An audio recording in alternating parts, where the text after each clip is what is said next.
Just gotta love dogs. They eat grass and they go and they'll puke. Hopefully it won't be in the house. Welcome to Musher's Tales. This video is going to be about the gear for our upcoming canoe camping trip. Just another overnighter. I'm going to film this in sections. So I'll do a bit today and a bit tomorrow and a bit the other day. I'm doing the outside section now. It's been rather busy, a little bit crazy here right now. Holiday weekend. For the first time since this pandemic stuff started, all our kids are up. So we got our 3 kids up with all their kids.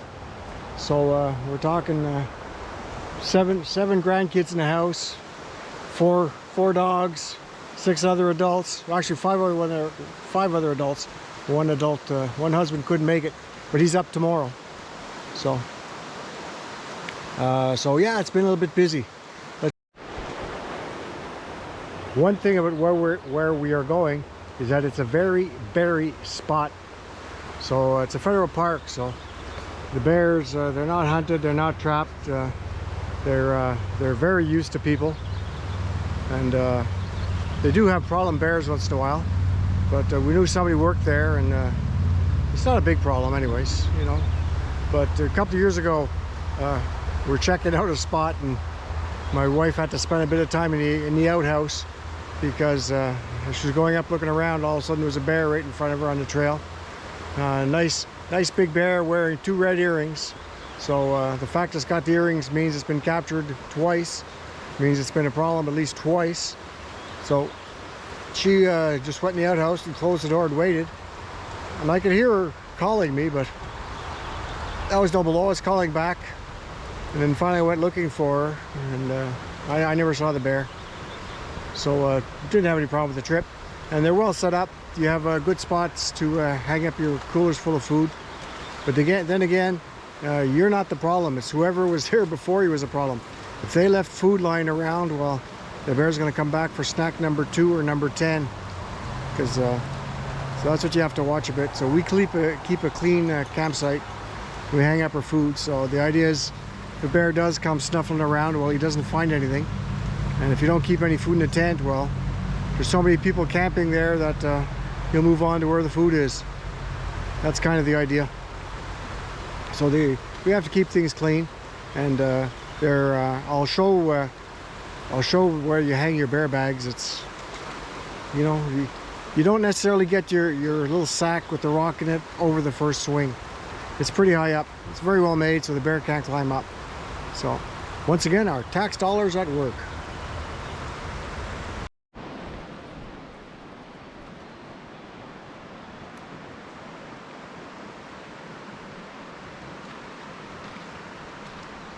This smudge has been going on for a couple of days now. Burn a couple of wheelbarrows in a day easily. Just keep the bugs down a bit.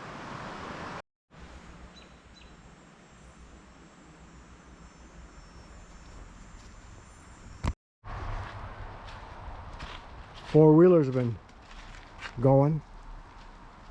One of the in-laws, Sonny boy and nephew, decided to give a mud bath to uncle.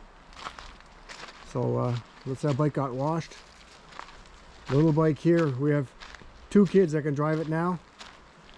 One little girl is finally big enough, and she's been using this.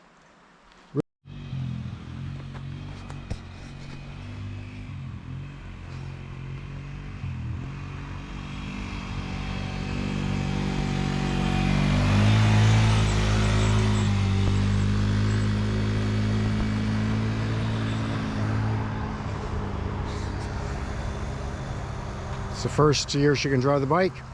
She's having a blast. She's safe too. Very cool.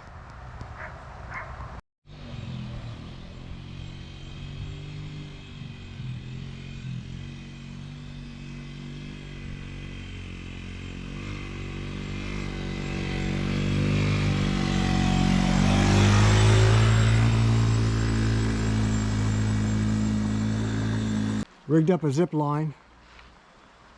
We have a zip line going. That's kids have fun with that. Tires about a bit.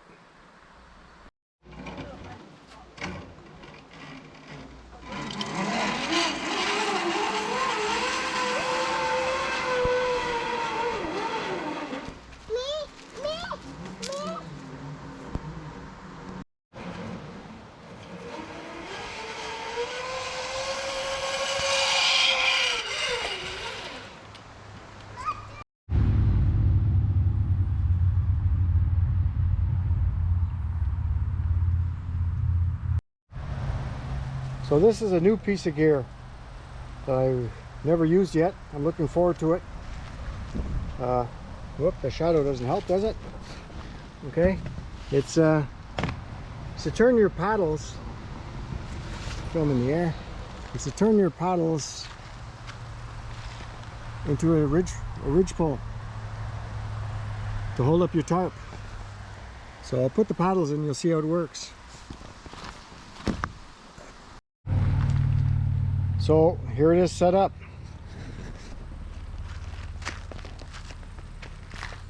Stick your blade in. Little Velcro holds the handle. So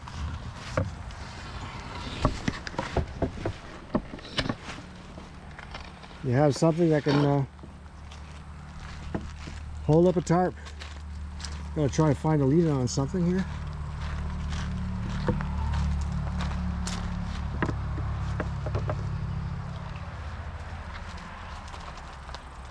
There you go. So you have something that can hold up your tarp, a center pole. Could be a handy thing. A lot of these, well, federal parks, provincial parks, you're not supposed to cut a twig. So usually you have a ridge line. But I mean, if you don't have a ridge line, you could use that. And so, you know, basically you put that in the center of your tarp and then you use your stakes and stake it out. And right now it's higher than my head, which you cannot see. But right now it's a little bit higher than my head, which is, you know, it's all kinds. And if you put it on a picnic table, well, it'll be that much better. So anyways, new piece of kit. We're going to try it out. That's if we bring a tarp. Okay, I imagine I'll have one in the car for sure. Will it get thrown into the canoe? Depends on the weather. If it's clear skies, I could see us not bringing the tarp because we don't need it. But if there's any chance of having a heavy dew or having a rainfall, well, yeah, the tarp's a staple. So even then, in a canoe, we could bring the tarp, and you can always bring a little bit more weight in a canoe as opposed to putting it on your back. So sometimes you bring things you don't need and you don't use, but when you need them, they're there. You appreciate having them. So when you're going canoe camping, obviously what's important is the canoe. Which canoe we take depends on where we're going. And we're going into a federal park. It's Canoe City. There's going to be lots of canoes on the water. Most people rent canoes. And there's a bit of a, I wouldn't call it portage. You got to bring your boat to water. So a bit of a tote. So we're going with the lightest boat we have, which is a carbon fiber canoe. So we're taking this one.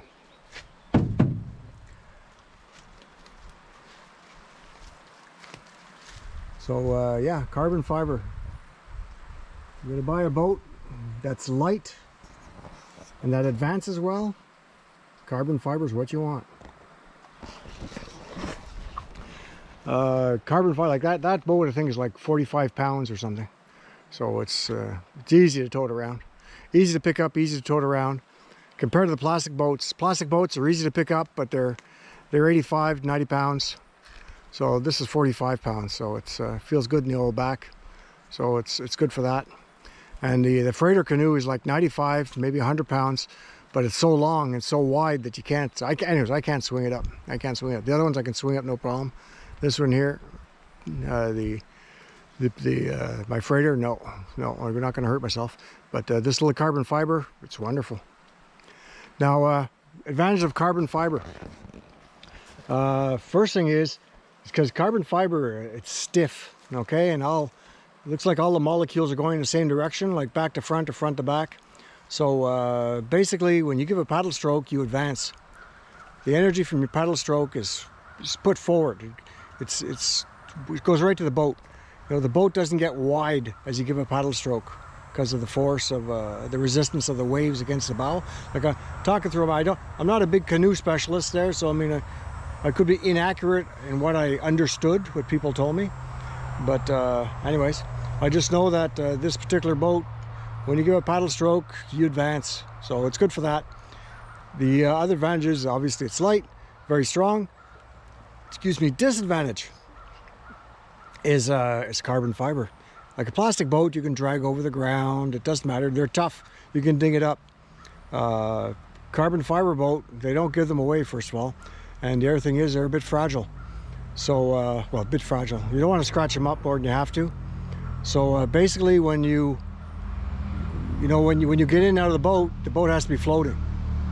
You can't have the boat touching the bottom or touching the sand and you get in, because you're going to scratch it up and you might damage it. So basically you're going to get wet feet. When you get in or out, it's wet feet and it's the water supporting the boat. And when you get in, the boat should not be touching anything but water. So that's a major disadvantage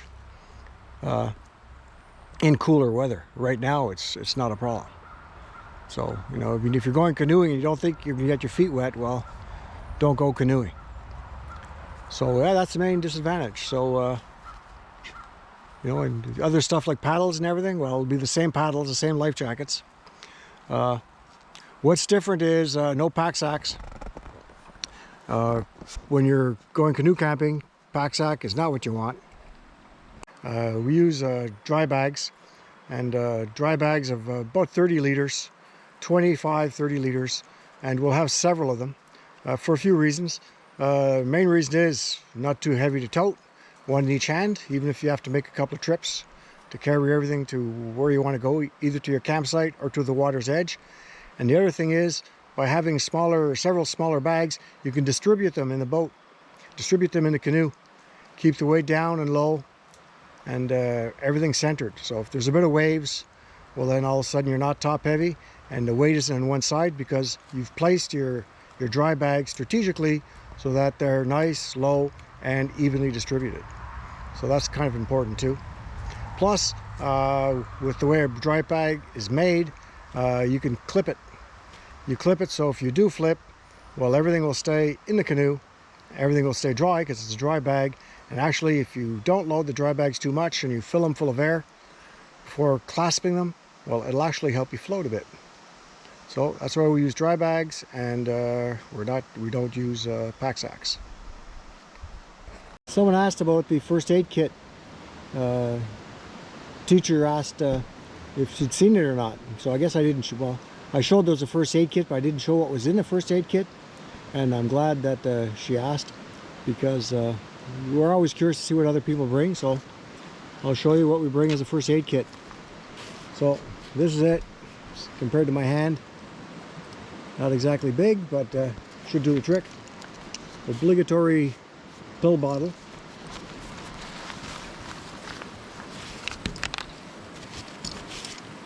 Okay, so empty bag.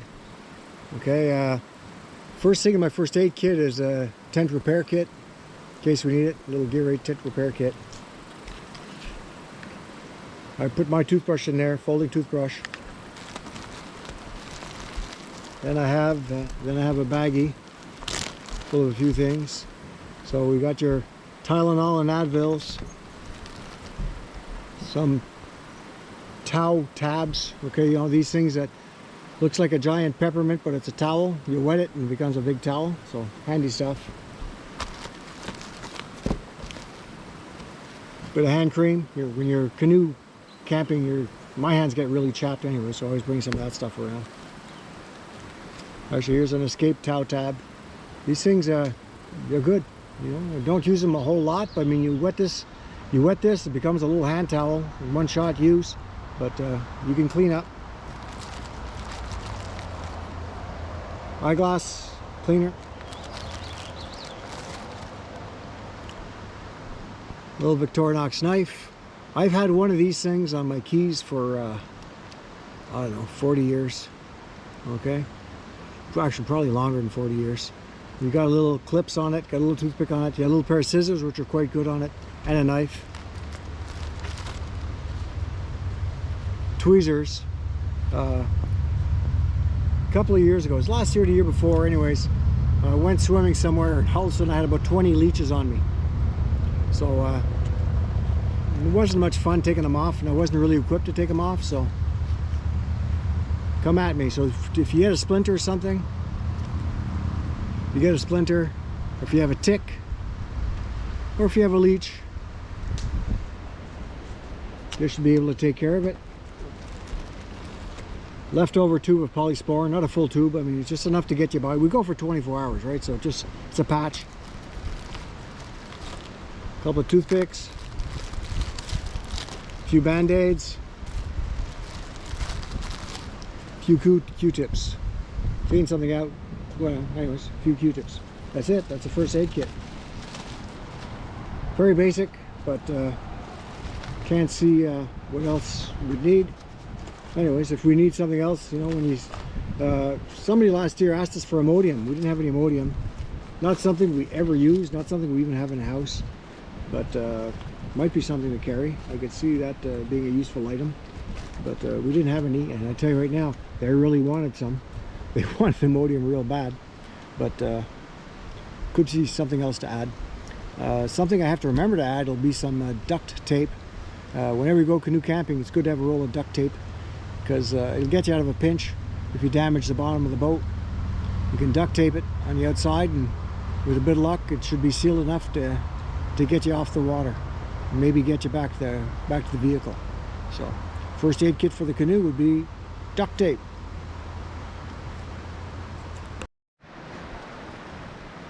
And I know I didn't show you any soap or any toothpaste. You have to remember, my wife's coming along too. She'll have toothpaste, she'll have soap, so I just kind of mooch off her, which kind of makes sense. I just put my toothbrush in with the first aid kit so I can get at her and I don't have to disturb her too much.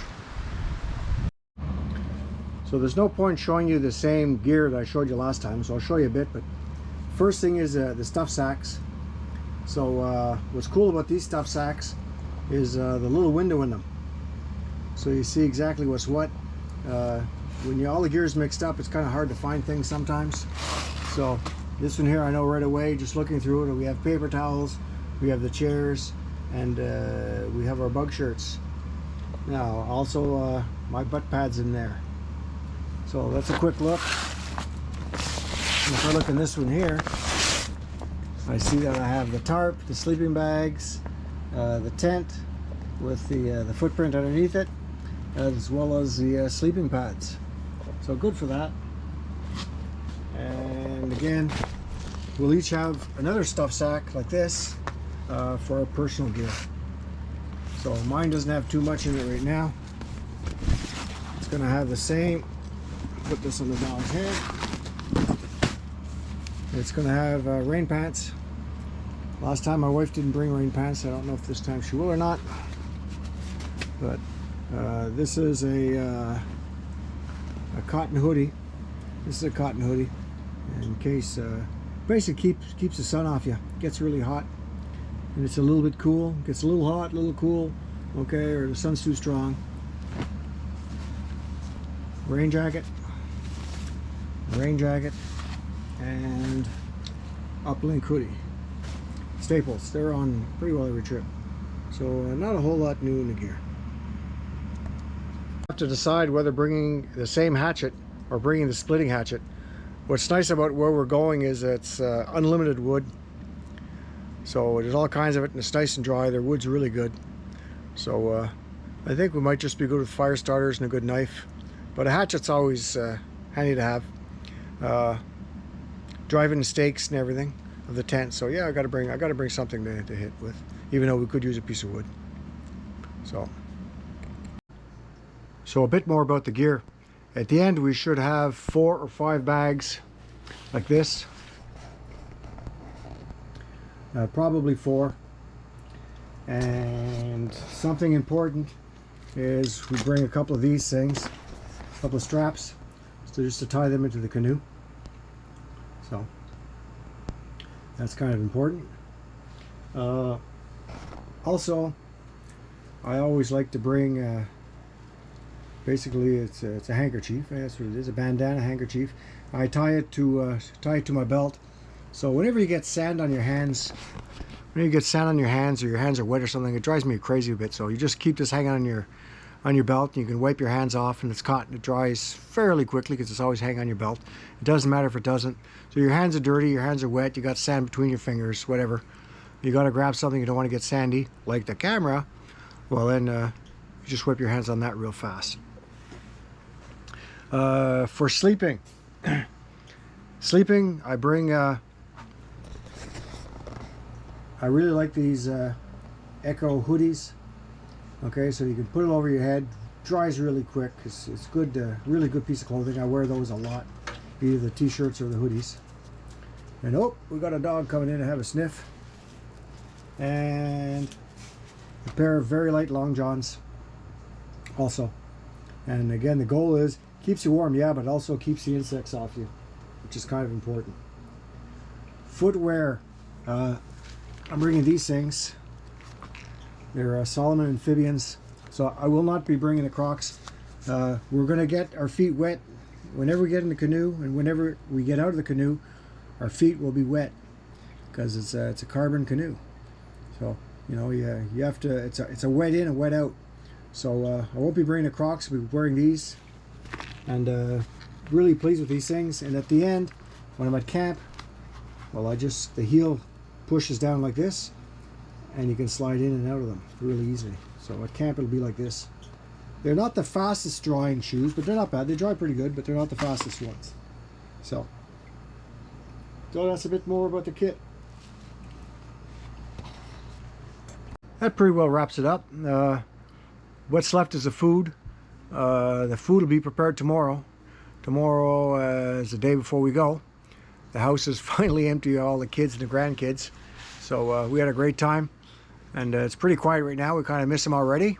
But that's just what it is.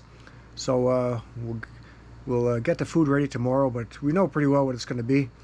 I mean, breakfast is, you know, Baby Bell cheeses and pepperettes and bagels. And I'll also bring a couple of freeze-dried breakfasts just in case we're starving, which happens sometimes. Not bad having a bit of extra food. Snacks are going to be trail mix and some fruits. And we always bring like a few juice boxes or granola bars and stuff. My wife will prepare some kind of a meal in aluminum foil again. Last time it was deer cubes. I don't know what it'll be this time, but I'm sure it'll be as good, if not better. So that'll be carried right there. And we'll be bringing obviously something to drink, a bit of drinks, and a pack of cards. We always play cards at the house. We play cards often enough. We play a game called Contract Rummy. So there's no doubt we'll be having a card game there beside the Lucy Light. So that pretty well wraps up this what all the gear is, what we're bringing. So as per the usual, till the next time, thank you very much for watching, and hope you enjoyed it. And once we're back, I'll put together the video for what happened on our first canoe camping trip of the year. Should be a good time.